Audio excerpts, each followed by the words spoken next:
Hello, ladies and gentlemen. My name is Connor. I'm a science fiction, political, and philosophy nerd, a Marine Corps and law enforcement veteran, and the next segment is going to be Mr. Stephen Bennell II, Destiny, debating a TikToker. The reason why I thought this would be fun or interesting is because Stephen is trying to break into the TikTok scene, but the TikTok scene is incredibly woke. There's a bunch of progressives who have not heard of anything that's happened in the past 2 or 3 years. And so as a result, they're still stuck in 2018, 2020 talking points. And it seems like we need to grab them by the shoulders and wake them up. I did pre-watch about half of this. It does take a little bit to get into, but there are some good moments that I think are worth breaking down. And so as a result, we will. Let's go ahead and get Mr. Stephen Bennell on the screen. I'm going to let the intro play, and then I'm going to skip 5 minutes so we can get into the meat and potatoes. Without further ado, let's go. You benefit from this system that automatically makes you, but it is a label that the system has given you because you are able to benefit from my oppression. Can any non-white demographic in the U.S. be racist, or is it only whites? Okay, do you want to, or wait, I'm supposed to introduce people. I think where the district. And by the way, I just skipped 5 minutes because it does take him a while to get through intros. Just bear in mind, Stephen, a liberal, is talking to a progressive TikToker. That's all you need to know. Agreement lies is the idea that what Z did can be seen as a minute thing because it can be extremely dangerous in that sense. And the only reason why I say that was because if we look at the microaggressions with Z, if let's just say it hasn't been pointed out, right? Or let's just say it was pointed out in a meager way, that there's a high % chance that she would have had that same what's the word I'm looking for? Not attitude. Well, let's get to the actual thing that she did in a second. But before that, things can be minute things and can build into larger things. We have to have the language to describe things. We can't say that every single thing is the worst thing because a small thing can become the worst thing, right? That's true. Like microaggression literally has micro built into the phrase. Like, so definitionally, it's a small thing. But in that same sense, we can also agree that some, like you said, microaggressions in itself can be a big thing, and it's also the symbol of that. Because you can easily have a microaggression towards, like, for instance, my girlfriend. I can say, hey, you can start cooking for me, and in a sense, that's a microaggression, making a joke, but it does stem from something that's actually a horrible thing. So microaggressions, yes, they can be micro, but they represent something huge at the end of the day. Sure. So let me address a couple of chats real quick, and then let's break this down. Short Stack Goblin says, does Connor take Collins? I actually have a dirty foreigner take on this, and I'd like to share.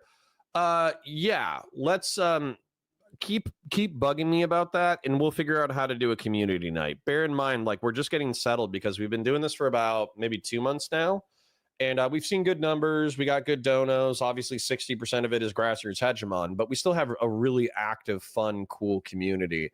And I need to get you guys like the normal things, like community hangouts and video game nights and all that kind of stuff. But you know, it is a lot of work. It is a lot of work for the pre-recorded and post-recorded stuff. And anyways, but let's break this down. So there is a political organization called Un-F America. Okay. And Un-F America is supposed to be a coalition of liberals and progressives and moderate righties who don't care about, political purity and ideology. They care about trying to fix the United States of America. But what's happened, because they brought in a bunch of young talent from TikTok, is the TikTok people, are so progressive and so woke that they're freaking out over things that nobody should care about.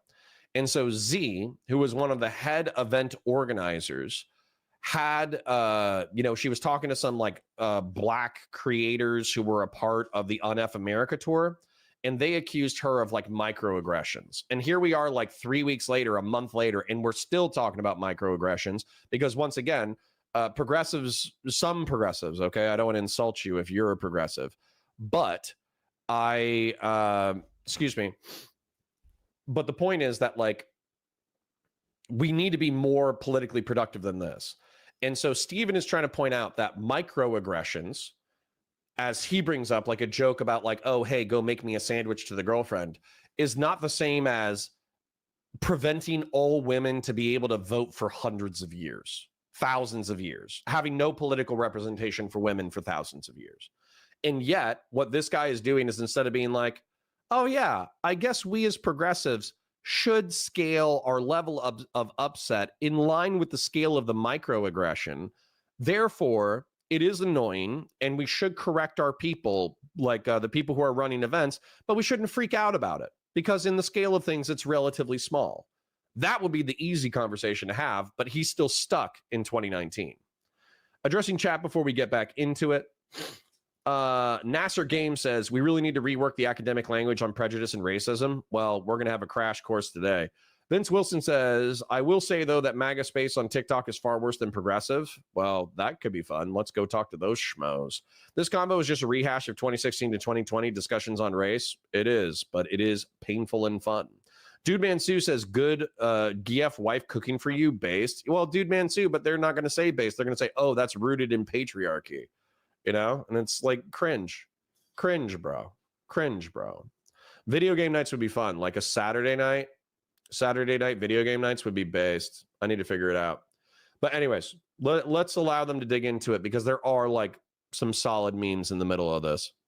Everything conceptually is big. I mean, concepts can take up a lot of space. I'm just saying we have to create a vocabulary to talk about things appropriately, right? Like, let's say that you made that joke to your girlfriend, and let's say that you think that that's a problematic joke and it represents something problematic. There's a difference between you making that joke versus you telling her to cook some food for you. And then if she doesn't, you know, you're going to go upside the head with a brick and beat the shit out of her until she's barely breathing because she didn't cook for you, right? We can't say that these two things are both huge problems. We have to have different adjectives to describe the scale of the difference between these two actions, even if both of them might come conceptually from a neighboring or similar place, right? Yeah. So, and I do agree in a sense, and the answer here should be, yup. levels of what you're speaking of, but in that same tone, like you said that that concepts in itself can be big and microaggression. Like for instance, I feel like an individual throwing a brick in a house and breaking glass can be as damaging as someone who's probably that's not a good example because it won't be the same. Damn, I can't even figure out the words exactly to say, because I do agree in the idea of certain things being bigger than the other. But the thing is that microaggressions can be easily dismissed, and that's the world we live in. That's the problem that we have. Because for instance, even me, when Z did that, I low-key did dismiss the idea, although it's only because sure, that can be. I understand that can be an issue with microaggressions. That doesn't change what I'm saying at all, though, right? Would you rather live in a world where everybody microaggresses, or would you rather live in a world where Black people get randomly lynched? But that's the thing. Microaggression in itself can cause that. If you had to choose one of the... See, the answer right here should be, yeah, I would rather live in a place with microaggressions than in the place where people are killed. That should be so obvious to anyone, but this is actually the specific problem with the Un-F America Tour drama, is that while this guy, I think, ultimately concedes the point, they still have to play around for 10 minutes being like, oh yeah, well, microaggressions are what lead to lynchings. And it's like, come on, guys, let's scale it. The other, if you had to choose, that's impossible to choose. That word is one. Well, but no. Look at your causal link is backwards. What did we have first, microaggressions or slavery? Slavery, but guess what? It built microaggression. So you cannot have the microaggression without the slavery to happen. That's like making microaggression patriarchy without patriarchy. Yeah, but existing. that is bad as it is. That represents progress, right? Like a scar isn't the best thing in the world, but a scar is better than a bleeding wound, right? So a scar is a wound that is at least healed to some extent. Like I disagree because in itself. Wait. You disagree that a scar is better than an open wound? No, I disagree. You calling it a scar? Hold on, wait. Do you think that a scar is better than an open wound? We have to agree on something. Is a scar better than an open bleeding wound? No. It is. Excuse me. Yes. Okay. Is it better? I know that some of you guys, like, you just have your cell phone in your pocket, you know, you're doing your work during the day or whatever. But I just want to describe this to you if you're not able to look at your screen. So I just rewound 10 seconds and I'm going to pause it exactly where the very funny moment happens and I'm going to describe it to you. We have to agree on something. Is a scar better than an open bleeding wound? No.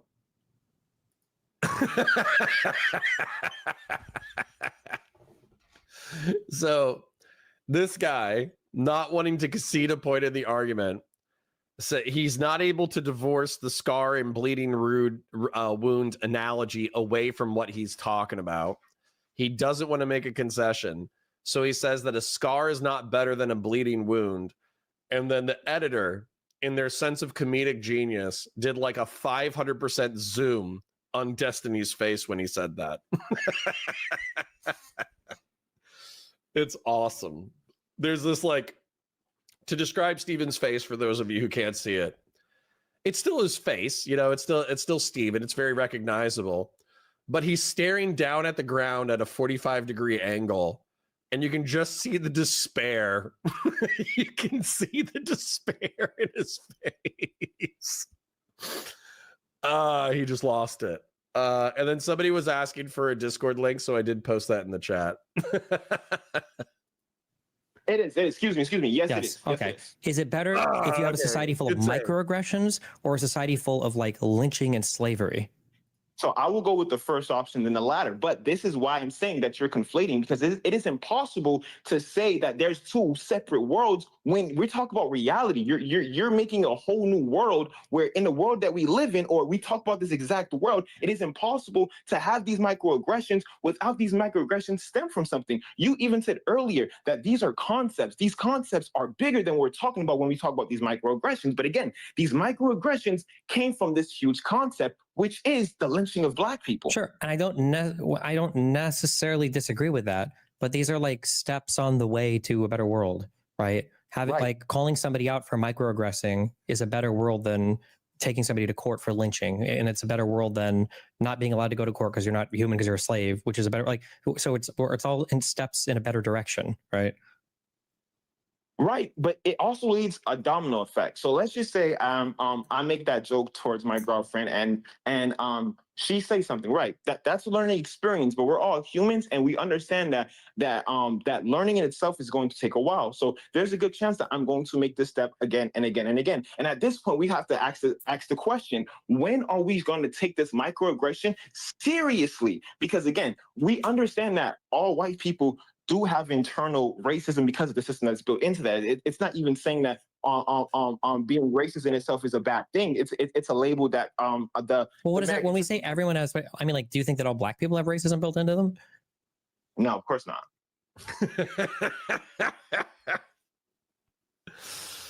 I love this so much, and I guess for the VOD viewers, I should go ahead and address this before I address chat. So listen, I'm just gonna be real. I'm gonna go full screen, okay? Y'all need to understand. I'm a boomer, okay? I'm not literally a boomer. I wasn't born in the 50s. I was born in the 80s. But in many ways, compared to the culture of the youths, I am a boomer. And so when I was growing up, racism was one of the worst things you could be. Being racist was descriptively one of the worst things that you could be because it meant bigoted or prejudiced. It meant that when you bumped into somebody who was different than you, you treated them like shit because you thought that they were different and inferior to you. And so to be called a racist was effectively to be called a bad person, because you have to understand that during the media of the 90s, we had things like, I don't know, like Power Rangers, where like every ranger was a different, you know, racial background. You had things like Captain Planet, where everybody was a different racial background. Same thing with G.I. Joe. There was actually a lot of what would be considered woke programming in order to get people to not be racist in the 80s and 90s. And it's because we're obviously coming off of decades upon decades upon decades of racial hostility. And so growing up, being what this guy would call prejudiced or being what this guy would call bigoted, that was viewed as like a moral horror, something that you should absolutely not do. And we use the term racism to describe that because it was actively described as racist, being judgmental about race. Well, what happened was some super smart genius in the 2000s or the 2010s decided that, you know what, racism kind of sounds like, you know, an ism, like an ideology. And therefore, what we need to do is we need to redefine racism and prejudice and bigotry. We need to redefine this so it's exclusively a system That way minorities can't be racist. And it became this like oppressive calculation on who everybody can be bigoted and everybody can be prejudiced. But because of the way that the cultural defaults were, being bigoted or being prejudiced is not as bad as being racist, because being racist is obviously a part of like a social system. And so if you're bigoted, if you're a black person and you walk up to another person and you just say the most evil, bigoted, prejudicial shit you've ever heard in your entire life, well, that's not as bad as police brutality against African Americans, right? And so it became this whole like moral loading where the honkies, me, being a part of the honky race, we were automatically bad in the oppressive hierarchy, and the POC were automatically good or less bad in the oppressive hierarchy. And then people use the old school level of judgment to just say, oh yeah, all whites are bad. And like, you can tell me that that's not what happened, or that's like stupid people misapplying the concepts. I was there. I saw the way it was being used. I saw the way it was being used on the internet. I saw the way that it was being used in academia. I saw the way that it was being used in pop culture. So don't gaslight me into saying that this wasn't effectively like a license for sexual and racial and ethnic minorities to engage in bad behavior because of this new system of the oppression hierarchy. I was there. I was there during the great battles of Berkeley. All right, let's read. Let's catch up with chat a little bit, okay? Eric Dom says, I think guys like this are so invested in these ideas that it's influenced their perception of themselves, and it's really had to get out of this mindset after that. Yeah, we're talking about like having a fight that we've had for a decade, and they're 5 years behind because they got so rooted into it. Afro Jew 89 says, apparently you're allowed to be progressive and deny that progress can ever happen. Lol. I know. Isn't that ironic? The liberal is arguing for the fact that like society has improved over the past 2 centuries, and you have a progressive, somebody who thinks that you need to totally change society, who is saying like, oh no, it's still so bad. Sin Patty says, no, actually, I'd rather bleed out than have a scar. Thank you very much. Dude, some of these people would say that unironically. Short Stack Goblin says, how come there's no mods? Con, can you make Jen a mod? I can and I will, but bear in mind I have to go to a different screen and I just want to enjoy the content. Short Stack says, Valor Media Network, thank you. Why are we here? Just to suffer? Says Sacred Snow. Haircut Commander says, I was reading the great write-up from a trans man's confrontation of how males experience an incredibly lonely world, and they ended it with, this is Western imperialism's fault. Nice. Vince Wilson says, this guy's so debate brain he can't concede a point. Well, he ended up conceding it a few seconds later, but I agree that his instinct is to not concede a point, even though it's obvious. Nasser Game says, I think it's because he knows where the conversation is headed. If Destiny wasn't so experienced, it'd be funnier, lol. It's still funny to me because as Steven, no offense to Steven, but he's been on 1 HP all week. You know, he's sick, he's dehydrated, he's done too many things recently, all that kind of stuff. And so he's on 1 HP, but he's kind of like a drunken master, you know, where he's just doing like kung fu, but he's not really paying attention, and he's just karate chopping, you know, low-level characters. Bud123 says, being racist is always not a bad thing. Seriously? Well, so hold on. So Bud123, I'm gonna try to steelman it. He's gonna try to say that the internalized racism that's built into the system is more a description than it is a moral judgment. So because you and I'm not saying this is accurate. I'm not saying I agree with this. I'm saying this is what he's saying, is that America, according to him, is a racist system. It's built upon white supremacy.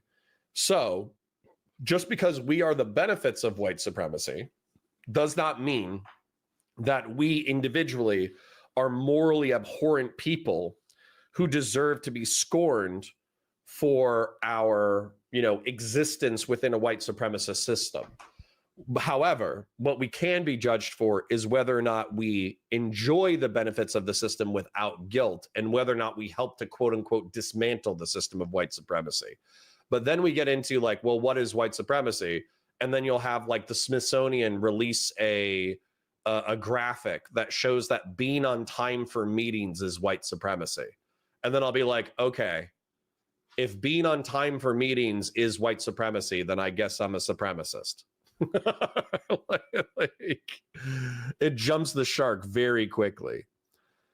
Nasser Games says Destiny should push on the domino effect. He will, don't worry.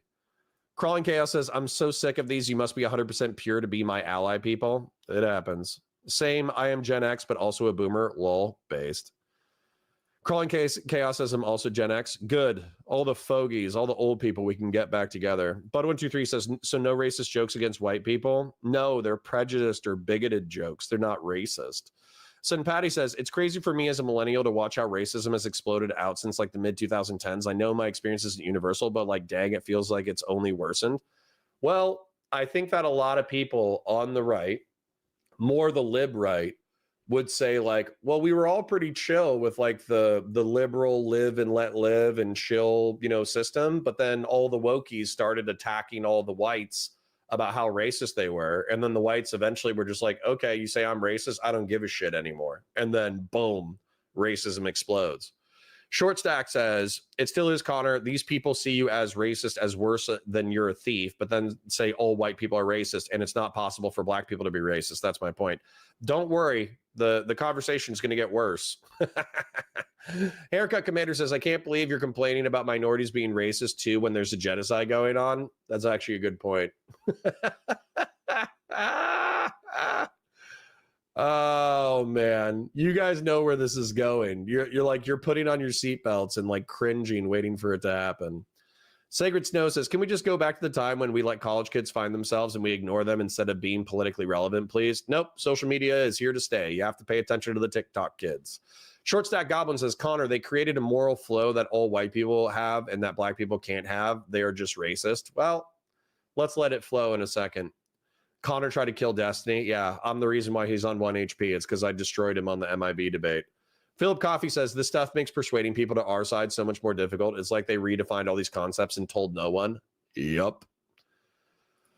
Destiny and Connor hang out, then Destiny is dehydrated for the following week. No, it's not a sex thing. We were just outside doing shooting guns and stuff. Anyways, back to the content. But, you know, as always, chat is very entertaining and I like engaging with them. So my apologies to the VOD viewers who just want me to engage in content, but sorry, chat's funny. Wait, why? Because of the system in itself. See, the thing is, what we need to understand is that. Wait. Wait. When you say that all white people have racism built into them, what definition of racism are we using, and what do we mean by that? Well, so so first we have to understand that racism in itself is a social construct, meaning that society created the idea. We also I'm sorry for pausing, but Steven's face is just like, ugh, like he just got punched. have to understand is that the individual also controls the idea of that social construct, meaning that my definition might not be the same as yours. Yeah, that's what I'm asking. That's what I'm asking. What is your definition of racism? So my definition of racism is basically the idea that a system that you benefit from a certain system. So you benefit from so basically a system that oppresses one race over the other. That's my definition of racism. Because you benefit from this system, that automatically makes you racist, but it is a label that the system has given you because you are able to benefit from my oppression. White privilege is literally just black people being oppressed. The reason why you have privilege is because you have a higher risk of not being unalived by a police officer than I do, even if we do the same crime. So this is why I say okay, wait, so then when you say, so you're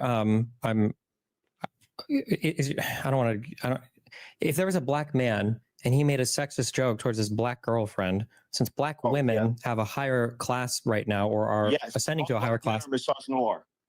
All black men have misogynoir. Well, but like, couldn't black men argue that, well, actually black women, because they on it in the aggregate, at least I think in younger demographics, are making more money than black men, that black men can't be misogynistic towards black women because now they have like more systemic privilege or whatever than them? Or not true, because in that same system, it automatically disproportionately affects black men to not even graduate. Black men are more likely to be to not reach a certain age as black women. We also know that black men are going to be expelled at a higher rate than black women. So we have these things that contradict itself. So while yes, you can make that argument, there's other contradictions that doesn't make that argument valid. Okay, can any non-white demographic in the US be racist, or is it only whites?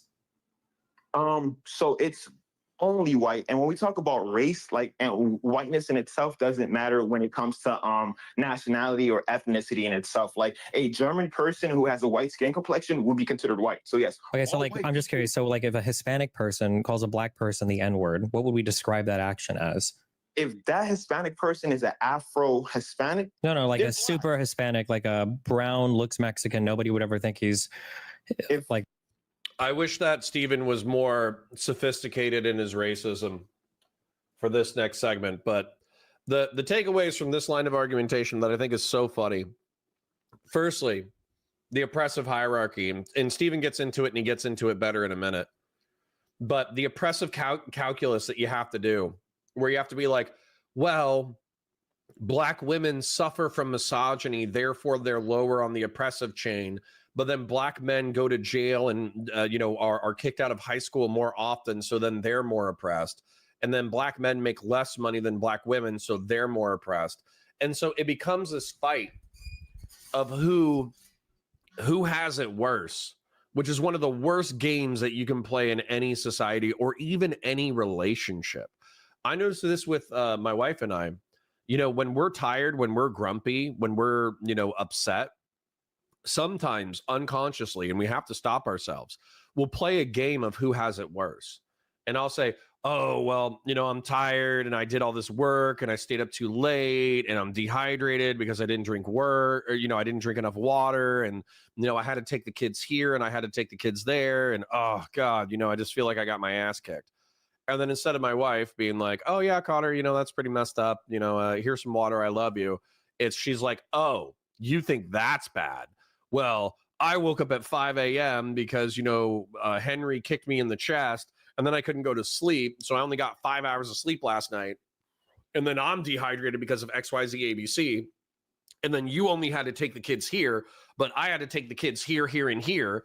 And I had to do this and I had to do that.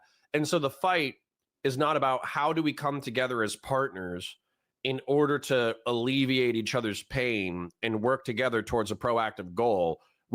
This is especially happens when we're tired. We just fight about who has it worse. And so what I'm saying is this entire oppressive versus oppressor thing, I think analyzing it from a historical context in order to analyze historical grievances and then come up with solutions that make all of society better, that's okay. But if we have to play the oppression game over and over and over again to see who has it worse so we can decide who is more morally righteous, what a waste of time. What a waste of time and intellect and energy. Like I actually hate it. I think it's like a cancer on the sociological, anthropological mind of the United States of America. So checking in with chat before we continue.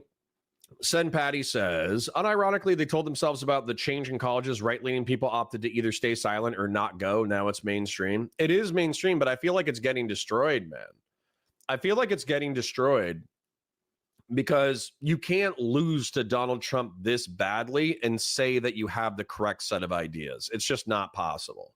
So whatever political capital these uber progressives had in Democrat circles, I think it's been burnt. I think they've worn out their welcome. Gen X says, I took all the sociology classes and political sciences and all the classes in undergrad, and they didn't turn me lib at all. Good. Although you're a DGGer, so I think you're already default lib. Sen Patty says, I can believe that sacred snow. I can't understand the mentality at all, but I believe that's what's happened. Yeah.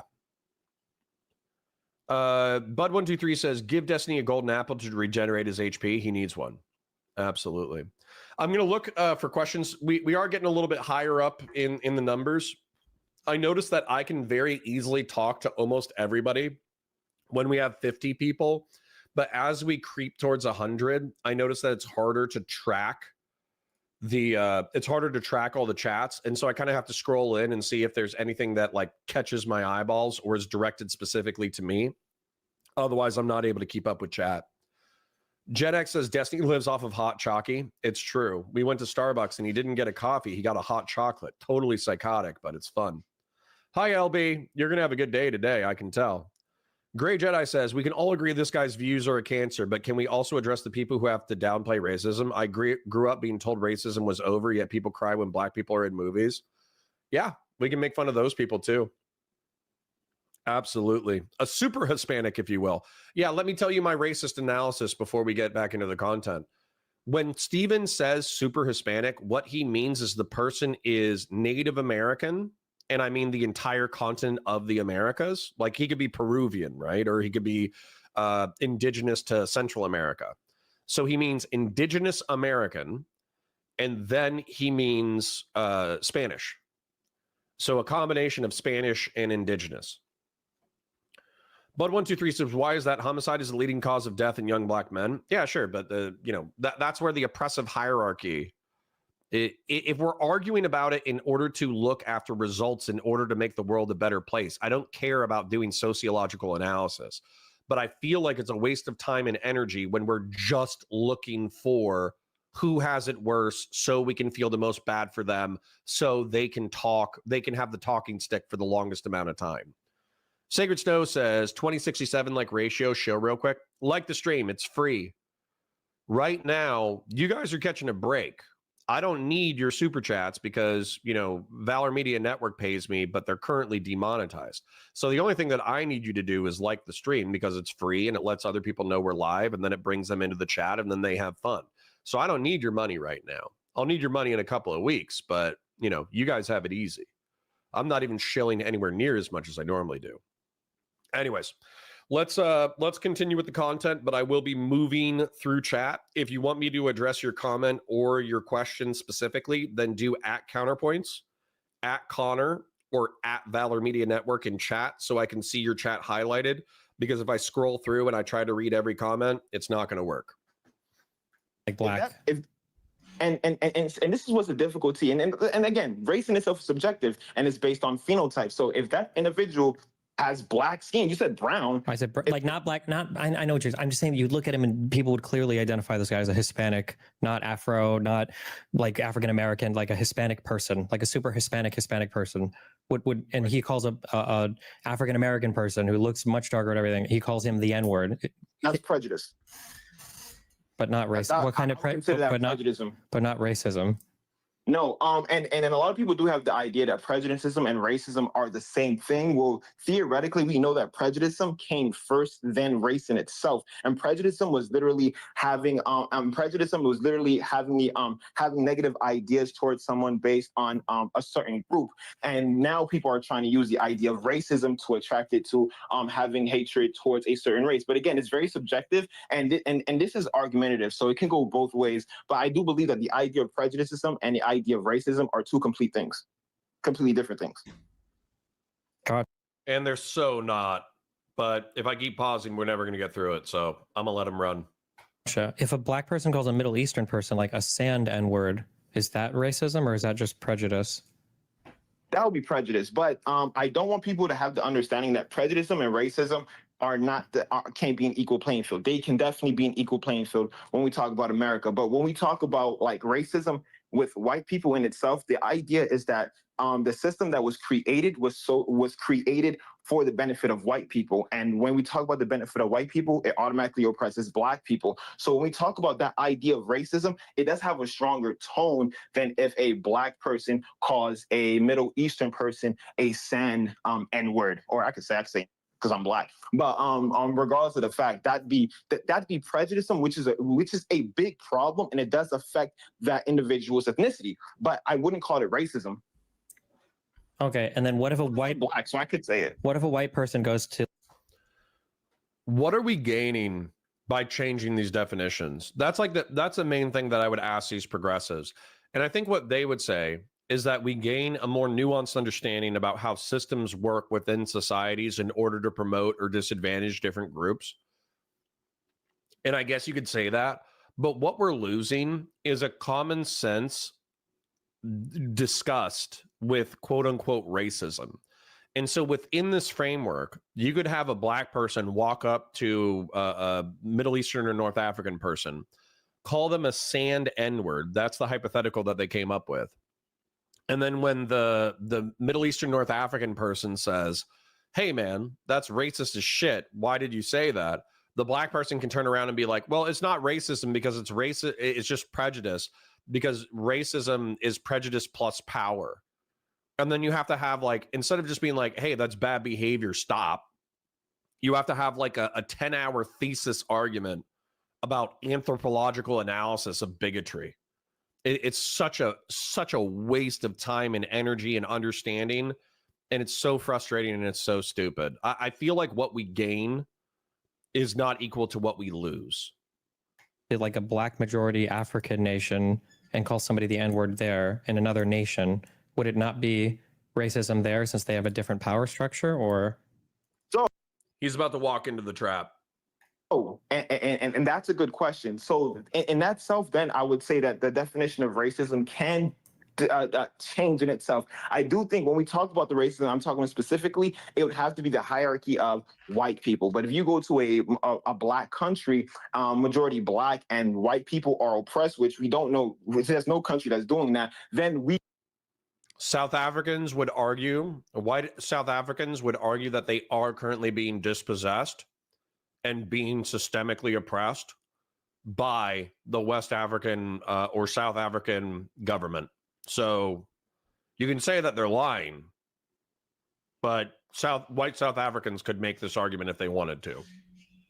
we can make the argument that black people are being racist in that country because, and when we look at the social construct of racism, it is the hatred of one race or the dislike of another race. So do you think that your definition or your use of the words racism or prejudice here, do you think that this stands in contrast to how the majority of people use these words in the USA? No, not. The answer is yes. Most people don't use this fancy progressive anthropological term from the past decade. Most people do not use it this way. Anyways, I'm going to address chat just because I want to keep up with you guys as well. Nasser Game says, it also creates issues with tackling class and authority. Example, imagine the profession of a personal trainer being a form of prejudice to impose better health on others. Yeah. And then the cringe, like, oppression analysis gets so off track so fast.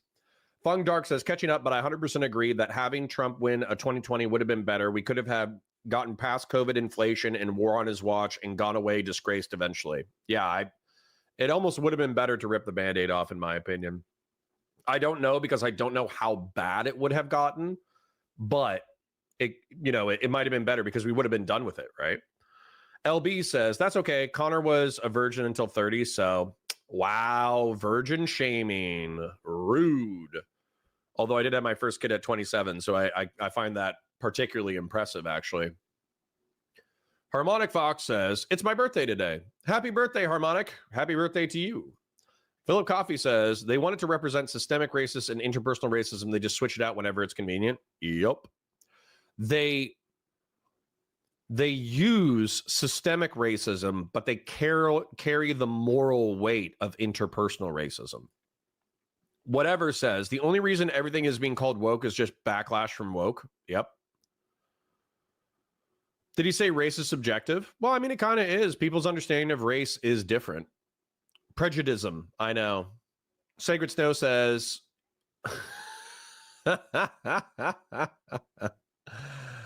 Val says, oh, I'm late. What did I miss? Just a little bit of psychic damage. No big deal. Don't worry about it. Everybody say happy birthday to Harmonic Fox. I'm happy for her. She made it another rotation around the sun. Then scrolling. Mr. Hater says, Mr. Hater, you're fulfilling your name.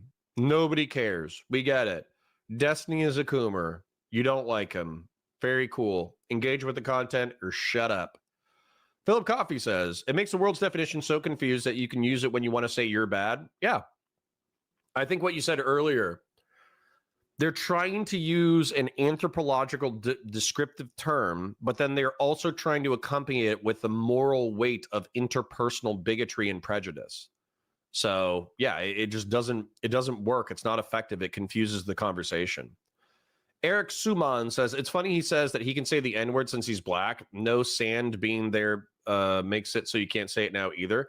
Well, dude, that's a thing. So then you have literally an oppressive hierarchy for who can use different racial slurs, and it depends on context, right? And then what was the other thing? The ideology basically says that as a white person, I can travel to China And then probably halfway through the flight, when we're over the Pacific Ocean and we're closer to China than we are the United States, I can just start saying slurs to Chinese people and being prejudiced. But I'm not being racist because I'm actually within a Han Chinese supremacist society. And so as a result, I can be bigoted, but it doesn't have the weight of the system backing it. LB says, Counterpoints, we're not changing anything. You're watching two idiots wax poetic about feels. No, I'm not. Steven's not stupid. I don't even think that this guy's that stupid. I just think he's all twisted about. Sen Patty says, my brain is actively getting smooth. It's like me. It's like I wake up every day and then I just grab a piece of sandpaper and I come into chat and I just start rubbing on your guys' like prefrontal cortexes. That's my job every day. Gen X says, the craziest thing here is actually effing Nazis in the government and we're wasting energy on this. Yeah, that's the other thing. There's no sense of priority. Believe it or not, Kyla Erudite, she has a great story about this, a great analogy where she talks about the iceberg problem. And so she's saying that if you were on the Titanic and you had a captain and you wanted to convince the captain to divert away from a giant iceberg, but the captain believed that the iceberg was hot, right? Like he thinks that icebergs are made out of fire. And then you have like a 10-hour argument about whether or not icebergs are cold or whether or not they're hot, but nobody is steering the ship away from the iceberg, then we kind of wasted all of our time and all of our mental energy because we're all going to die. Because even though the captain's an idiot who doesn't know that icebergs are cold, we're wasting our time and energy on the wrong problem. And that's how I feel about this with progressives, where they're like, we're on the verge of a fascist coup, but let's talk about Z, a democratic organizer's microaggression for a month and a half. It's like, okay, dude, we're arguing about whether or not icebergs are hot, right? Mari Saya says, every white person that has lived for any period of time in an African country has experienced racism. I mean, especially after all the revolutions, like when Rhodesia became Zimbabwe and South Africa became majority black. I think it's arguable. LB says, on the white supremacist claim, white Afrikaners are under attack. It's not true. Facts over feels. Well, but then that's the argument, right? But if the government is systemically being oppressive to white Afrikaners, then they would be being racist. So you could still, you would have to flip it and say, well, the white Afrikaners are being bigoted because they're no longer in institutional power, and the South African government is being racist because they're instituting policy that's bigoted against white Afrikaners. And then boom, your sociological definition is totally freaking useless.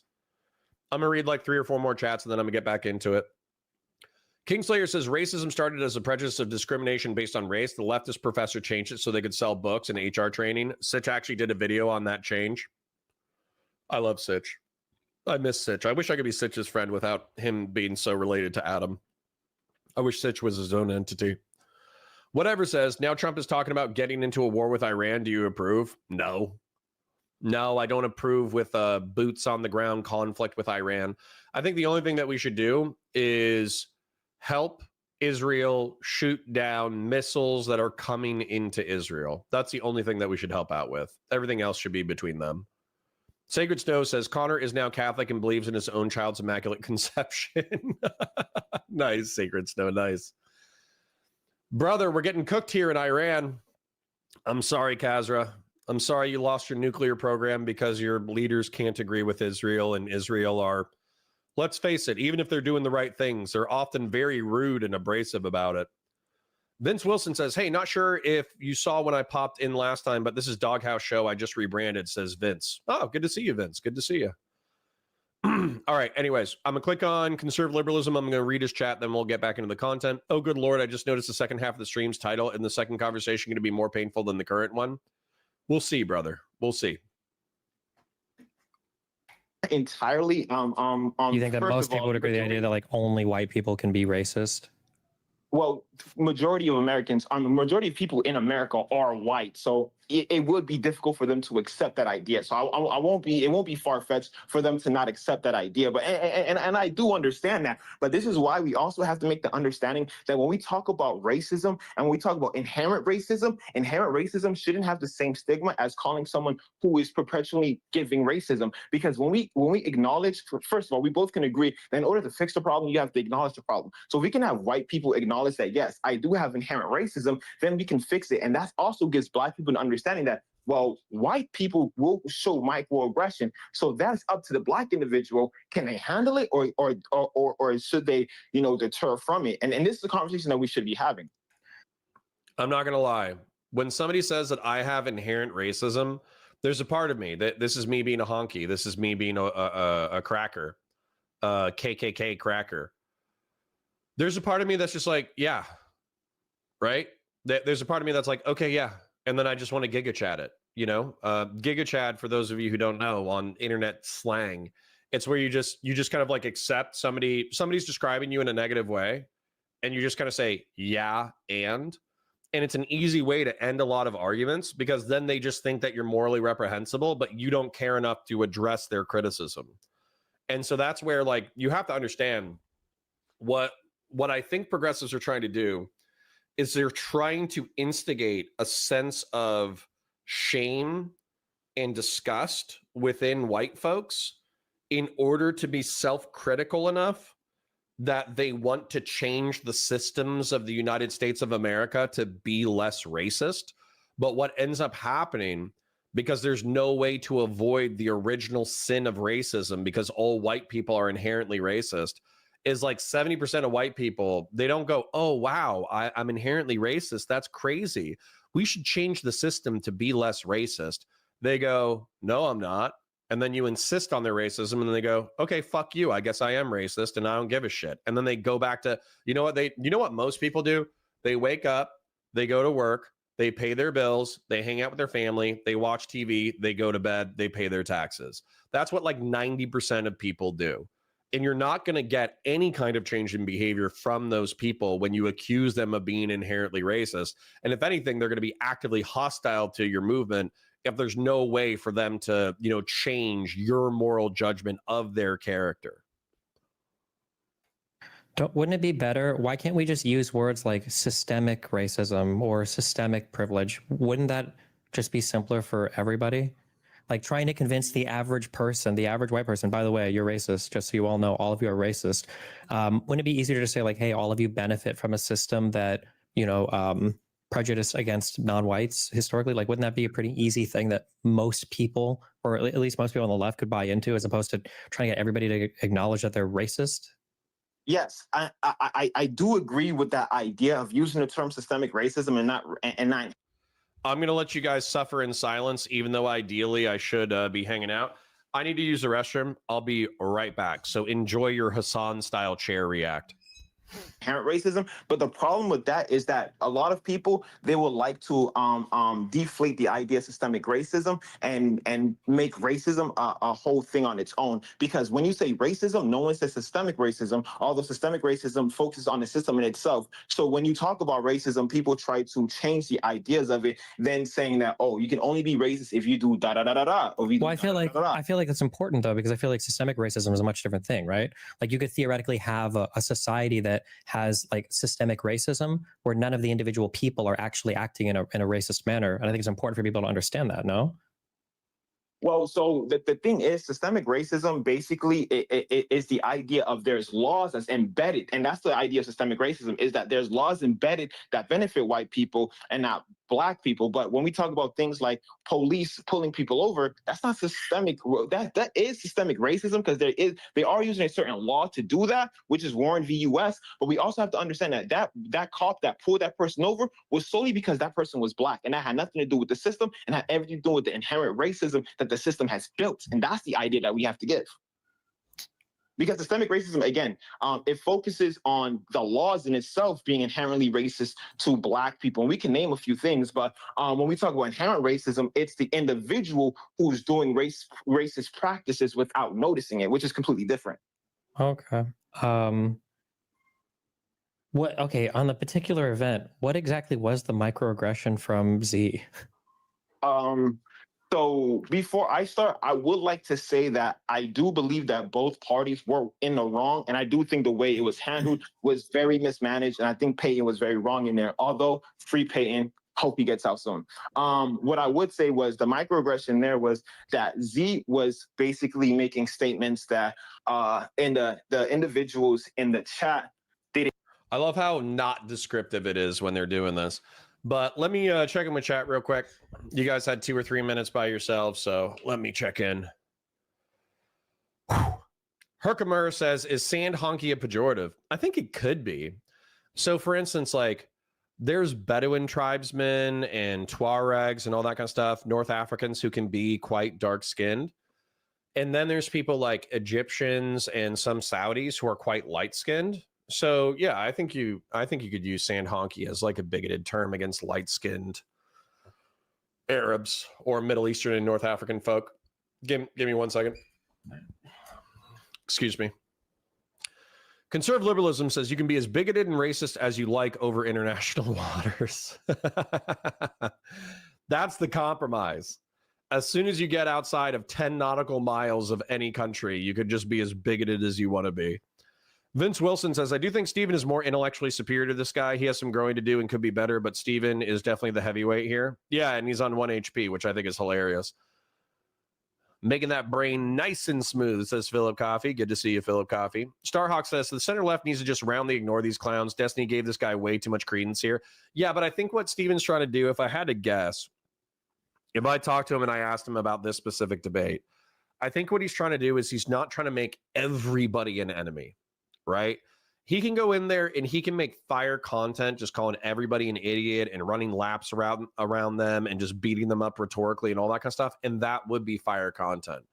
But I think Steven actually is interested in getting as many progressives as possible moved over to a more like center lefty liberal perspective, and then using that as political leverage to get the Un-F America tour and whoever else he can recruit into midterm election efforts.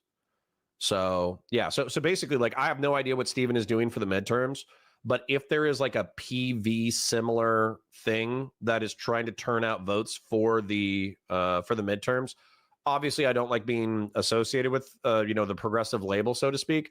But if PV comes back and they say, hey, we're doing events in Cincinnati and Milwaukee and Michigan and all that kind of stuff, do you want to help canvass and do community events? The answer is yes, immediately. It's time for your brain smoothing, grill hotists. Yes, Fowler Media Network. Herkimer says sand honkies are just Beach Boys. Rip Brian Wilson. So true. I grew up listening to the Beach Boys. That's a crazy reference. LB says Steven is that stupid. Systematic racism is a thing. All people can be racist and bigoted. Done, by the way. There's only one race, the human race. True. True, LB, but I don't mean it the way that you mean it. There's only one race, the human race, which means that we need to conquer the galaxy and be racist to aliens. Good point. Excellent point, LB. Philip says, it's like they believe if we don't win while being perfect, it won't count. Yep. Beef Supreme says, guys, there's no effing genocide in South Africa. Lol, only Americans are dumb enough to believe this stuff. Nobody said that. Maybe somebody said that in chat. I didn't say that. I took a look on chat recently. I took a look at the stats for farm murders, and it was like 40 per year. And I think that South Africa has a 4.5 million white population. And so obviously, like, that's not a genocide.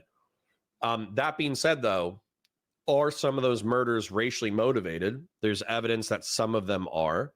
And then also, are some of them horrific where they're like torturing the people before they kill them? And the answer is yes. And so racially motivated murders, one way or the other, are fucked up. And I'm not going to carry water to say like, oh, well, there's only a few of them per year, so it's not that big of a deal. It's like, no, it's fucked up. Just say it's fucked up. It's fucked up. It's not a genocide, but it's messed up. Pretty easy, actually. H-Lock, good morning. Good to see you, brother. I'm pretty late to the party. Glad to be here. Well, thanks. Welcome aboard. LB says, what the fuck? The one drop rule in this country solidified racism. Cool. B Supreme says, I doubt Israel is doing the right thing. Lol. Well, happens to the best of us. Nasser Games says, anything Peterson is true psychic damage. Lol. I love Peterson. You guys are so mean. Conservative liberalism says, I accept inherent racism if we're just describing in-group preference, but he's not pretending it's exclusive to people with a certain skin color. Yeah, conservative liberalism, that's actually one of my frustrations with inherent racism as a concept, is because you can say like, oh, white people have inherent racism, but I'm pretty sure that it's well documented that almost every ethno-religious and racial group has an in-group preference that's like a mild amount of bigotry. And if anything, liberal and progressive people have been, when they do psyche vals on this, they actually have like the lowest amount of in-group preference compared to any ethno-religious or racial group. And so as a result, like quote unquote, liberal and progressive whites are the least racist people on the planet. And if you wanted to talk about the sociological problems developed by tribalism and in-group preferences, that's an interesting conversation, but that's not what they're talking about. They're talking specifically about white supremacist Western racism as a system. Beef Supreme says that's because garbage people love to paint all whites as racist. It's such a joke and racist in and of itself. These people are showing you in real time that they are in fact the racist ones. Happens to the best of us. All right, I'm going to read 2 or 3 more, and then we're going to get back to it. Starhawk says, yes, original sin that must be cleansed through socialism. Starhawk, so true. Bud123 says, I'm inherently racist. Well, let the jokes fly, starting with white man jokes. There you go. All right. Anyways, let's continue. Didn't know what they were doing, which in my opinion, I don't see it as microaggression, because if you looked at the full chat, the whole conversation in itself was both parties trying to defend themselves. And I'm gonna be honest, if I was in Z's position, I would have said, I'm not gonna say no nuts, but she didn't say no nuts, in my opinion. I do think that she was defending herself, and people see it as microaggression because of the system that we have. So I don't see it as microaggression. People might be upset with that idea, but I do think that both parties were in the wrong when it came to the conversation that was happening. Sure, but people aren't upset that both sides are in the wrong. People are upset because they're saying Z acted in like an insanely racist way from some microaggression. I guess my question is there any way for a white person to ever criticize a black person online, or will that always be a microaggression? Lol. Well, that's because that's the internet in itself. The way the internet is. Notice how he didn't answer. Notice how he didn't answer. If he rolls back and he gives us a good answer, I'll take it. But you got to understand, like, that's an important thing. Because if we're building a coalition of Hispanic folk, black folk, white folk, gay folk, trans folk, all that kind of stuff, then every time that a criticism goes towards a sexual or ethno-religious or person of color minority, there can't be this pearl clutching that goes, you can't criticize me. That's a microaggression. Because once again, we'll waste so much time and energy on that stuff that we're not going to go anywhere. Is pushed is that you're gonna like there's no way you can have a fluent conversation on the internet without it going to there. In fact, before Z went in there, yes, you could. The person who, when Z does a criticism, then the black lady who is being criticized could say, hey, listen, you said that I was late to a meeting or whatever, but realistically, I had stuff going on in my life that actually precluded me from being at that meeting. I feel like that's a little microaggressive. I would appreciate it if you didn't do that in the future. That being said, let's move into the substance of the issues. Boom. You said, hey, I didn't appreciate you doing that. I think it's rooted in some internal bias. I don't like it. Let's move on. That's how you could address it if you wanted to. We don't have to have a 10-hour discussion about how, I don't even know if it was somebody being late to a meeting, but just using that as an example. But you don't have to have a 10-hour meeting about the microaggressions of that, they call it, Hillary Clinton famously called it colored people time. We'll be very PC here. We'll say people of color time. But the point is that, like, we don't have to have a 20-hour discussion about that. We could just say, hey, it was kind of messed up. It was a little racist that you said that. But even if you didn't mean it that way, that's kind of the way I took it. So let's try not to do that in the future. I appreciate the other things that you're trying to do. Let's move on. Easy, all day. All day we could be moving past this shit. And instead we got to spend a month and a half on it. I made that warning telling her if you get in there, it's only going to go left because in TikTok, again, it's a website. If you want to Google a unicorn snake, you can find a unicorn snake. So it's not crazy to see a white woman enter a chat full of black people and she say something like, you guys haven't organized. When you look in the history of that, that does sound wrong, but you need context. And that's the problem. Doing live is almost like texting somebody. I can give you something and I can mean it in one way, but you're going to misinterpret it a whole other way. And that's the problem. So when it comes to these conversations, it's literally having to tread lightly on these conversations, especially when it comes to what end? Why are we treading lightly on this conversation? Are you not trying to build? I'm gonna tell you. I'm gonna go full screen on this because this is annoying as shit to me. You're gonna come over here, and I'm gonna look you in your eyeballs. I was raised Republican. I was raised with fiscal conservative ideas, social conservative ideas, neoconservative ideas blended into like Reaganite fusionism. Okay. What has happened in the past decade is Donald Trump has taken populism, right-wing populism, and he has skinned the Republican Party alive, and he walks around with Republican Party talking points on his face like Hannibal Lecter, and he goes, I'm going to kill a bunch of people through incompetence. That's what he's doing right now. And so he's killed a few thousand Ukrainians through incompetence. He's screwed over Ukrainians as a result of what he's doing. He has probably killed between 50 and 75,000 people through HIV elimination, through the PEPFAR program being canceled. And as a result, we know that there's 1,500 kids per day who are being born with HIV/AIDS who will die later on as a result. And the estimates are that if this program remains canceled for the next 5 years, then there's going to be around 3 million people who die as a preventable death. And we're not saving a lot of money. It's $18 per year per US citizen. Okay. If it's a taxpayer, it's $36 per year. Right. So we save the taxpayer $36 per year that we then spent on the military industrial complex. But even if we were saving that money, we just killed 3 million people. Amazing. Then add into that the mosquito prevention program that's killing people, and you effectively have a few million dead over the next 5 years as a result of Trump's incompetence. And so looking at that as evil, I don't want this man in power. I think he's stupid. I think he's incompetent. I think he waffles. I think he chickens out. I think he does incredible amounts of economic damage to the international economy. I think he does incredible amounts of damage to our soft power worldwide. And I think he also engages in rhetoric that makes our hard power even less predictable, which makes the world a more dangerous place. This guy should not be in office. And so as a result, we have two options. We can either spend the next 2 years talking about how I'm racist, or we can build a never Trump, anti-Trump political coalition. We can go through the electoral ballots. We can find all the people that enabled his agenda, and we can vote against them to the point that we cripple the MAGA movement. And then as a result of that crippling, they become less politically relevant. And then Donald Trump becomes a lame duck after the midterms. We can do that. And we should do that. And we should work towards that. So I'm going to put it to you, chat. You have two options. We can talk about how Connor made this racist statement. You know, we can talk about how Connor said the N-word with an A while rapping to a hip hop song. We can talk about, how, he was passive aggressive about somebody being late to a meeting.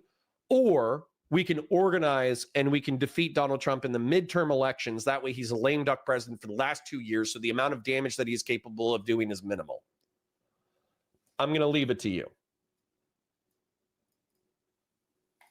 Activism or even getting voters. You have to be very careful. From just from a white side, like I'm just being super honest, this like if this was the set of rules in every place, I would just never ever include any black people in any organizing, because this sounds way too insanely stressful to even keep track of. That like if I've got a group of white people, like if the white people are fucking up and I'm like, you guys are fucking up, like you need to get your shit together, like this is like you guys need to calm down and figure. If I say that exact same thing to a group of black organizers, I run the risk of being branded a racist and kicked out, because saying that they fucked up is white privilege and saying that they need to get their shit together is a microaggression. And this seems like not even worth. Like I feel like nobody would ever want to work in these spaces. Well, I mean, we already see the one thing explained. Boom.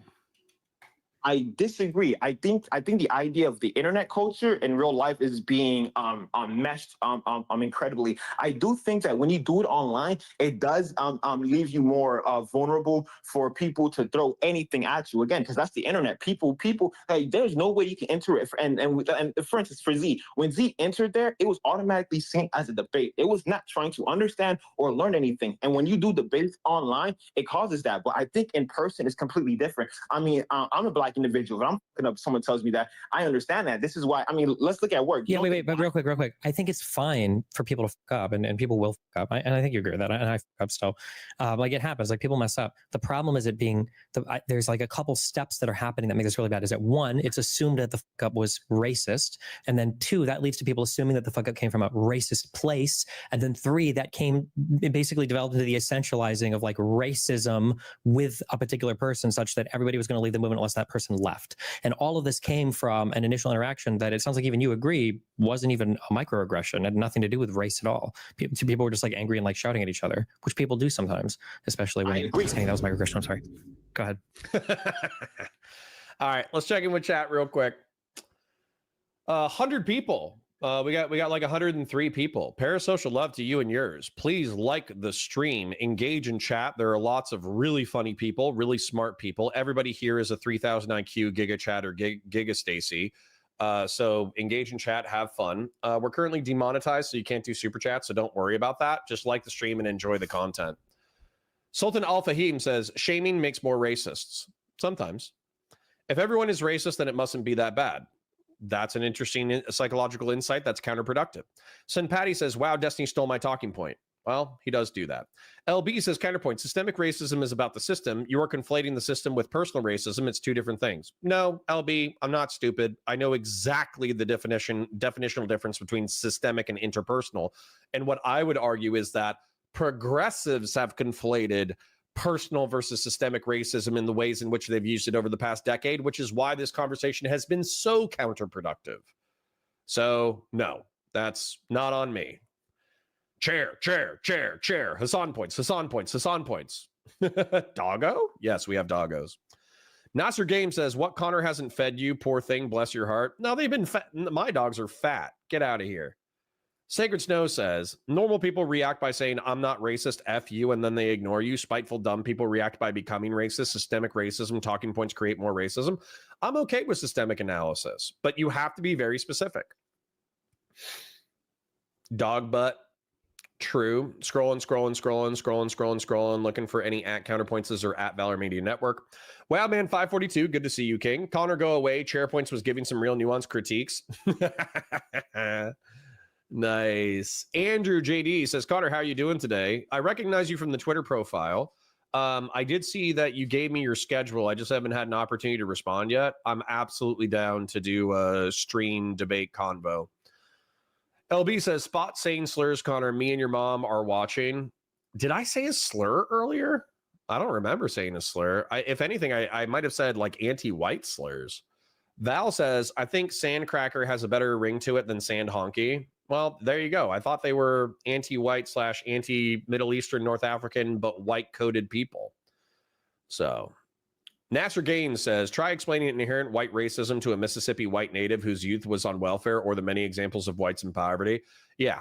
Well, I think white privilege is even more offensive to those people.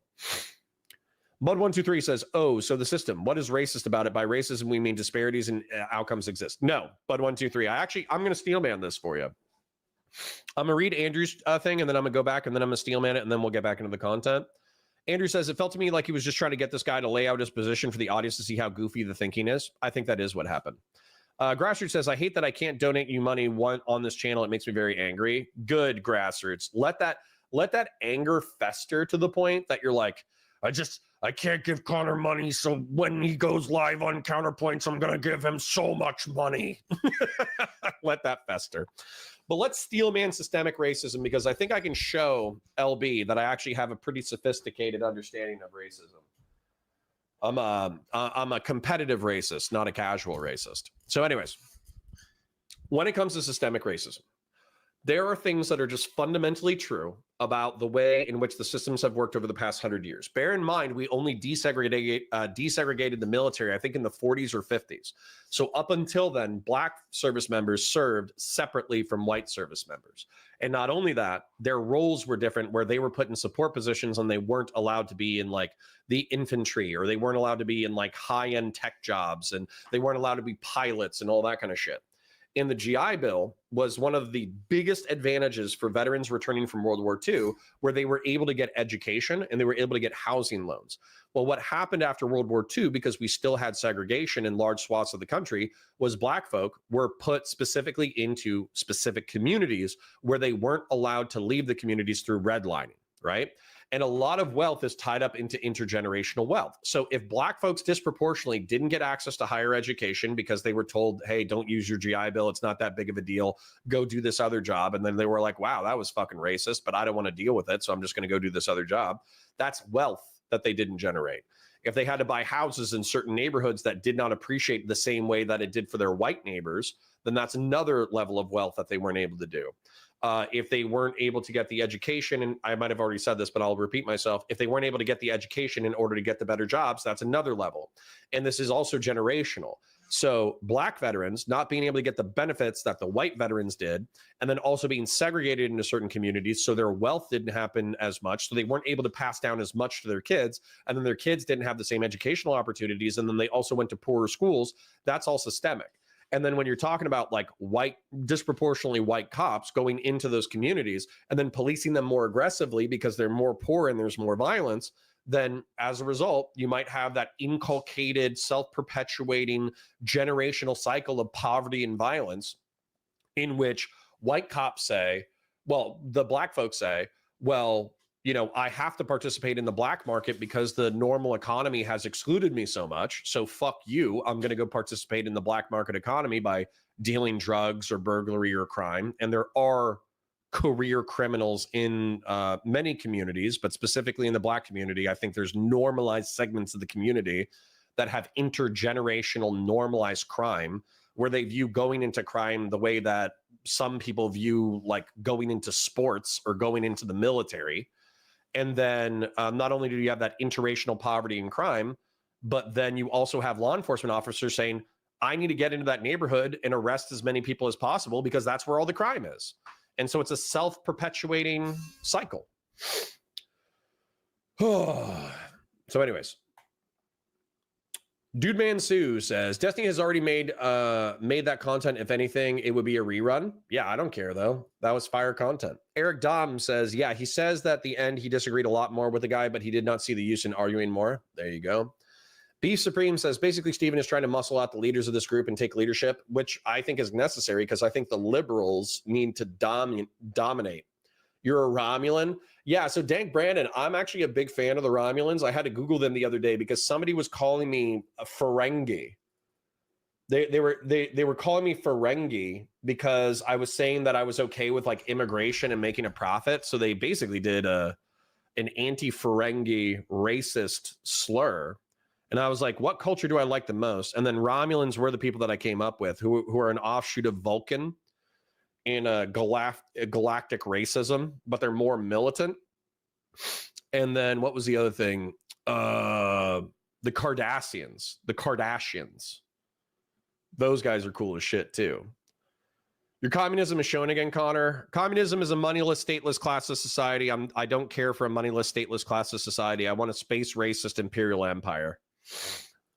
Conservative liberalism says space racism is much like international water racism. For those wondering, when you're in 0G, you can say whatever you want. True. Let's invade Mars. True. Kingslayer Damocles says, my triracial experience in the U.S. is I have actually experienced more racism from minorities because in white passing than from white people. That's why I hate the only the majority can be racist thing. Yeah, it totally screws over mixed race people.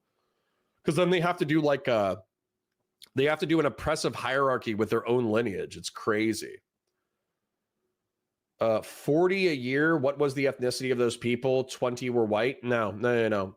40 was exclusively white. I think it was like, if you added in the black farm workers, it was like 57 a year. Gray Jedi says, on the topic of being perfect, I think it's important to address that in past freedom movements, the powers that be always will blame the group for the actions of the worst. Yep. I never said it was a genocide. Stop straw manning. Beef Supreme says, every race is equally racist. And in my life experience living in a black neighborhood, I found black people to be the most racist, just the truth I live in. Black people can be quite prejudiced. Andrew JD says, I'm from Cincy, so if someone like PV organizes canvassing there and you go, I'll see you there. Awesome. Herkimer says, I consider myself a liberal and progressive, and I guarantee you I have no in-group preferences. There you go. Grassroots says, it's weird they have an out-group preference and that only shows up in developed countries. I don't know much, but I read the study 4 or 5 years ago, but it was a pretty big deficit. Yep. Gen X says, exactly what that guy said is right. They were all macro-aggressive defending themselves. It wasn't race-based. Sure. How old is the black kid? 20? Yeah, probably. Substance, what's that? True. All right. Last one or two, and then we'll get back into the content. Whatever 4690 says, Connor, the probably will say we are all just humans is you can't protect ethnic nations with that logic. Yeah, and like, but here's the thing, whatever 4690. I don't care if people have like an ethno-religious in-group preference. And so like Irish and Celts like keep banging Irish and Celts and make more Irish and Celts. I don't care if like Anglos or Germans or Poles or whatever all like bang, like bang each other and perpetuate their groups. I think it's just weird to say that like you can't have Muslim neighbors or you like Middle Eastern, North African neighbors. You can't have Hispanic neighbors because somehow that's a genocide against your ethnicity. It's not a genocide. It's not a genocide in the way that I understand it. The genocide, the way that I understand it, is side means killing. So Geno, as a matter of fact, let's go ahead and look it up. Let's go ahead and look it up. Let's not even make shit up. Geno definition. Geno as a root or word or prefix refers to the concept of a kind, race, descent, or lineage. Okay. Side definition is denoting a substance that kills, denoting an act of killing.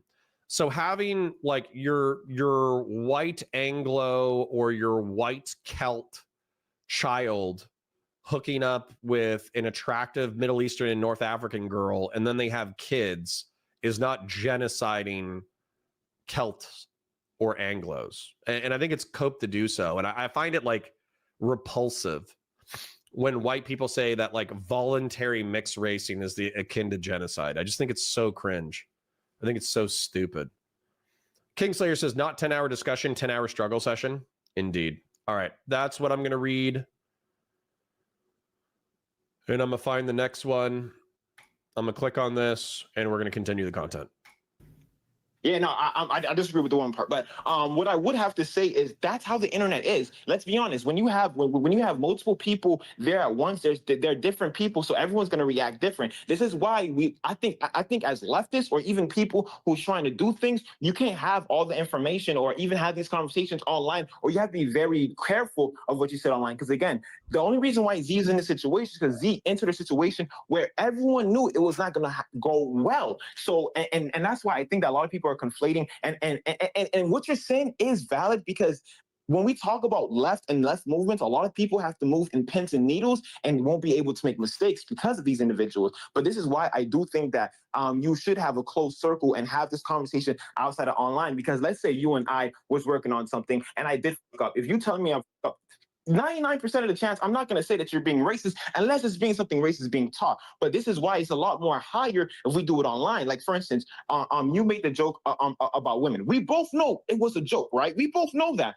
But there's going to be people there that's not going to see it as a joke and now are going to go against it. This is how easy it is to do it online. This is why conversations in certain ways shouldn't be online. And but like here, this is I guess what I would wish. And I like, you're a content creator, I'm a content creator. This is what I wish that people would push. Okay, so I make jokes that I'm sure in your guys' crowds, a lot of even sometimes I would say maybe they're problematic. Dude, I loved when he said black-splain during the TikTok thing. That was so freaking, that hit so hard. I think that it would be nice if people could view that as, okay, well, here's Destiny. This guy makes jokes sometimes and they're not the best. It's kind of problematic. You know, some of these might be, you know, whatever, it's not the best. And like, that's it. But it can't be that for some reason. It has to be that like, this person is racist. this person is sexist, this person hates women, this person hates minorities. It's like, Jesus, there's like no scale. It kind of goes back to the beginning of like a microaggression is better than like a macroaggression, like a racist action, right? Like, and it is, even if it's still bad. And it feels like we just don't have the language sometimes to just have a granular understanding of how bad some things are sometimes. Like by the end of that whole Z thing, when that was going on, in the beginning, I was looking for her calling somebody the N-word. I thought that she went wild or was on some crazy making fun of people for some like insanely black stereotypes. And I think I spent hours listening through and it's like, is this it? She just said that like, why you like stop being loud, you guys are shouting over me, and then that's where it all came from. Like what? Like she got talked over by black women, she got steamrolled by black women, and pointing out that she got steamrolled was microaggressive. That's amazing. Even if we assume, even if we say that Z made a mistake there, the accountability or her being made aware that like, oh, hey, like, you know, don't believe these people is going to be way different than a person coming on being like, oh, look at all these inferior IQ phenotypes that are less than me as a white person, right? These are two totally different things, but it feels like we treat them the same. Well, so there is an agreement there somewhat, and there's a disagreement because I see it like almost like a job. Like let's just say you go in a workplace and you have friends, you have coworkers that you don't really mingle with or talk to, but you have to have conversations with to get the work done. Mm-hmm. There's certain there's certain things you wouldn't say towards that workplace because you know you're gonna get fired in doing that. So you're able to not do those things to keep that job. I think it's the same way when it comes to activism. I also want to point out, Destiny. Let's be honest. How many times have you spoke to black people in person and they say, dude, you're fucking racist? I don't know, probably never in person. Exactly, in person. Yeah, but I get called racist all the time online. True. All right, checking in with chat. Herkimer says, we have a whale to fry and this dipstick is concentrated on minnows. Agreed, that's the problem. And by the way, this guy is actually being like kind of funny, kind of nice. I think he's misguided, so I don't want to hate on the man completely. He made some silly points, but there's no reason to hate on this guy too hard. Andrew says, I made that exact point about the Z situation on my live, and then I had to back-to-back lefty creators come up to lecture me about how I was being racist by downplaying microaggressions. Andrew JD, get me into TikTok lives. That way I can fight all these kids. I would love to fight these children. Jose Lopez said, and Z did not say they didn't organize. I just assumed she meant that because Z explained to them that organizing her event was not easy. Yeah. LB says, the problem is you call racism right-wing populism instead of racism. See the problem here? No, because right-wing populism is its own thing, and there's racist elements to the Trump movement, but it's not. No, we have to call out like economic protectionism and isolationism isn't in and of itself racist. You can be an economic isolationist and a geopolitical isolationist without being racist. You can be, I'm trying to think of what else, like the tariffs aren't necessarily racist. There's plenty of things about right-wing populism as it currently exists inside the United States that has nothing to do with race. So no. I'll call out racism when I see racism, but I'm not gonna hit it with a broad brush. I think that's part of the problem. Beef Supreme says, Andrew, stop being a coward and don't bow down to these morons. Use your brain. None of that stuff was racist. This is an act of nobody's looking out for clout. Interesting. Randy Chang says he also brings out the worst in the Dems. The truly terrifying thing is the Democratic version of all the Trump stuff that's happening. Yeah, and that's why we covered this content, is because we need to fight it. Sacred Snow says, whoa. I thought I was saving people $18 a year. You've moved the goalpost from Five Guys to Texas Roadhouse. You're your own chef. All right. Scrolling, looking for anybody doing at Valor Media Network or at Connor in chat because I can't keep up with all of chat popping off. Send Patty says, bro, chair points went crazy. Oh, my God. You guys are silly. Honky is a slur, naughty. My apologies. There we go. Eric Dom. Part of me wants Trump to go harder so we can have a chance to get the United States of Europe. Never seen the rest of Europe cheer on German rearmament. I know it's a pipe dream. Yeah, dude. That's the one advantage about American isolationism is European rearmament. So, anyways. Yeah, Philip Coffey says, Valor Media Network is a connoisseur racist. Yeah, you guys aren't ready. I have a very advanced understanding of racism. Anyways, let's let Steven and this guy carry it out. Exactly, and that's the problem that I'm trying to point out. It's highly more likely for you to be in a situation like this online than you are in person. Why? Because a lot more people are going to have a better understanding of the conversation that's being had, or even then. Because and that's the idea that I need people to understand. TikTok is a very toxic area to have conversations, because conversations are not conversations. They're literal debates. I kid you not. The conversations that you're gonna have is less likely to have here on TikTok than ever. This is the first time I'm seeing, and I'm having a conversation with somebody where it's not a debate. It's not us trying to prove no one wrong. It's literally having a conversation. And if that was going to happen with Z there, then the conversation would be completely different, and no one would say Z showed that microaggression. But because it was emotions being there from both sides, and Z making that statement, and the women making that assumption, which is valid when it comes to their current emotions, then that's what happens. It's clearly emotion. Okay, but like we have to figure this out on the left though, right? Because on the right, these guys can bring together so many different. You can have Nazis and traditional conservatives. Like look at all these different people that have, and tech bros that have all come together to vote for Trump and somehow work online. We have to figure that out on the left, a way to both be critical of people without completely ostracizing them at the same time. This has to be possible. No, I definitely do agree, and I think the problem is that the ideologies that everyone has may be in the same result, but the way it's going at it is completely different. And I think that's the problem that most people have. I think people can't have a clear understanding of this is the goal and this is how we should do it. And that's the thing. There's no clear leader compared to the right. Like if you talk about the right, you automatically think of Trump. You automatically think of all these names. When you think about the left, there's no one who's actually stepping here and being like, this is how we do it, because the left have so many people. This is why I think that certain people, so many different kinds of people. Although I do think that this is what Steven is trying to do. That's why he's having this conversation with you in the first place, is because he's trying to say that liberals, progressives, and leftists are so disorganized that this coalition is not going to get anywhere unless we can agree to basic things. That's why this conversation is content in the first place. Wowman 542 says the first step to restoring the American Republic is liking the stream. He's not wrong. LB says, Connor, the Romulans are fascist communists. Do they have a moneyless, stateless, classless society, LB? And also, are they political corporatists and flexible authoritarians? Because I think that fascism can like subsume a lot of communist elements, because they're both authoritarian ideologies. But unless it's moneyless, classless, and stateless, it's not communism. Dude Mansu says, come to Quarks. Quarks is fun. Don't just walk, run. Gen X says, y'all, I'm logged into a fiscal response to natural disasters meeting, and the shit Trump has cut is insane. We're so fucked. I can't wait, bro.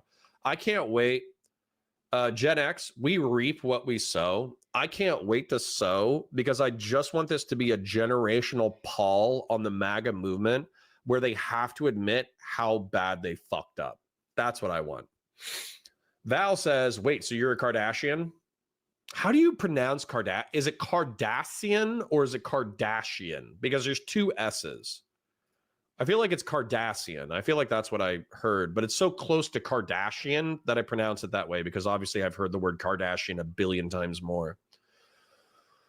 Nah, nope, no says, as to the Kardashians, Garrick was nice, but most of them were a-holes. I feel like you didn't watch that much Deep Space Nine. You're not wrong. Kardashians are fascist. Base. Gen X says, what was that trick word y'all said earlier about Yakub or whatever? I meant to Google it.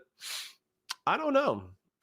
Somebody who made a Yakubian reference earlier, please get Gen X your racial slur so she can save it for future use.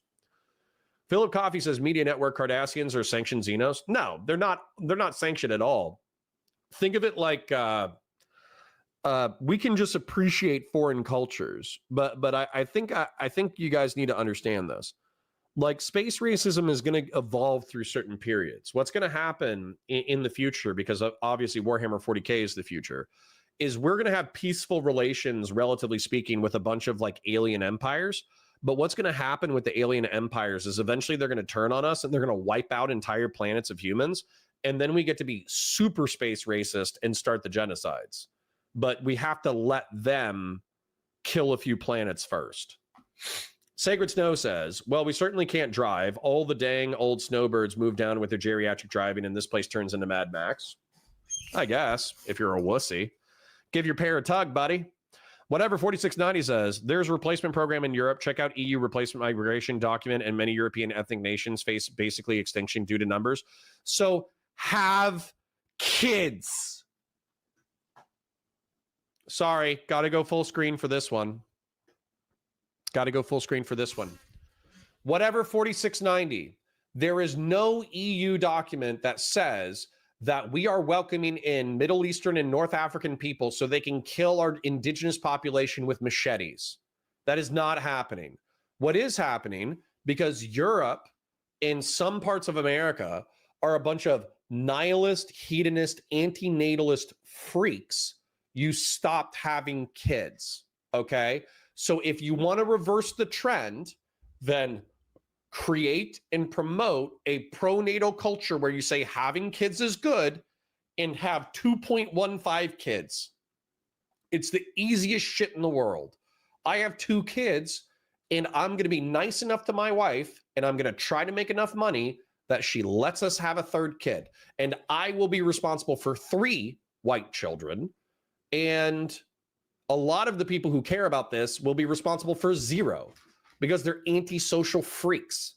So if you care about more Anglos, more Germans, more Poles, more Irish people, then find whatever ethno-religious group you're a part of and have children. It's actually not that hard. People have been doing it for like billions of years. Obviously, like normal humans have only been around for a few 100,000 years, but even then, like your great grandma ancestor that was like a lizard was able to figure it out. So you figure it out. Okay. And you know what it's going to mean? It's going to mean waking up on time, going to a job that pays you okay, working that job aggressively, socializing with other people similar to you in your own age bracket, finding someone who is nice, kind, and funny, who you want to be the mother of your children, dating them, courting them, finding out whether or not they have kids. If they don't want kids, then don't date them anymore. Break up. Say, this is important to me. So if you can't change your mind, then I think our relationship is over. And then find a nice girl that you can have kids with and then have kids. It's that easy. No one has any plans to run around with a machete and wipe you out. They literally are just saying you're not having enough kids. So in order to prop up the economy, we're going to bring in some people from the Middle East and North Africa. That's all that's happening. Holy shit. Go outside, be normal. Go outside, be normal. Go outside, be normal. And whatever, I'm not bullying you specifically, but you obviously triggered that rant. So I'm not saying that you are incapable of being normal. I'm just saying that like the right wing, the dissident right wing online in particular, would benefit massively from going outside and being normal. Last comment before we finish up the content. Shaved Dog Butt says, I mean, it could. In some sense, Paraguay had forced miscegenation laws in the late 1800s, early 1900s. That's very rude of them. Have to shut the fuck up. I'm sorry. Some people on the left do have to shut the fuck up because I find it very difficult for anyone to have a conversation and talk about, oh, you want to go, they have conversations like, oh, they don't like people who didn't go out there and protest in LA. But these are the same people who didn't vote in the 2024 election. But these will be the same people that's going to have problems with left-leaning movements. Because their idea, they have, and most people are gonna hate me. It's the extreme far left. It's not the far left. It's the extreme far left that thinks that a certain ideology is going to push forth, and everyone should follow that ideology. We currently know America is not in that ideology. America is a capitalist country. Now, I'm not a capitalist. I don't support capitalism, but I'm very pragmatic. I'm not gonna sit here and tell everybody we have to abolish the police when 67% of the population in the United States are for the police. And that's the idea that we have. Like, we have people on the left that's preaching for maybe defunding the police, while some people want ACAB. And this is why we can't work together, because we're having 2 different movements for the same thing that we want. Police not doing. Okay. All right. You have anything else you want to bring up or anything? No. I think it was a great conversation. I appreciate having this conversation with you, D. Cool. I appreciate it too. I will probably see you around in the TikTok world. Yes, you will. All right. Have fun. Bye. Aw, that was sweet. Well, I'm happy. Let's do a little summary before we wrap up, which is effectively within this conversation, there are wokey TikTok bros that are young and they're very passionate. And I'm very happy that they're young and they're passionate. They're bringing their energy to politics, which is good. Even if people are completely wrong, then bringing their passion into the political world is a good thing. However, I think there's outdated progressive talking points that aren't going to work going into the 2025 and 2028, or excuse me, 2026 midterms and the 2028 general election. I don't think these progressive terms are going to work. And so I think the progressives are going to have to make some concessions to the libs. And I think the libs are going to have to be very aggressive and grow a spine. I think that especially if you want to attract people like me, I had a conversation yesterday with Kyla, not so erudite, about like, you know, why liberals aren't capable of calling out bad behavior and how I view it as a political and cultural weakness that weakens the movement overall. And we weren't really able to break bread. She was saying, this is my perspective. This is the way I feel. And I said, okay, well, that's not enough for me. And so as a result, we had a very sex negative conversation about the limits of liberalism. So I'll be posting that one as a VOD as well. But in summary, Steven's breaking in the TikTok world. There's old talking points from progressives. I think the progressives need to get their butts kicked and they need to get smashed into something that's actually electorally viable. And I think that if they're not going to work towards electoralism and if they're constantly going to distract with like woke talking points online, they effectively need to be excised from any real world political activism. End of rant. I feel like Destiny is taking lighter fights nowadays. Well, he's on like 1 HP. He'll take he'll take heavier fights as it's needed. I would love to fight children. Yes.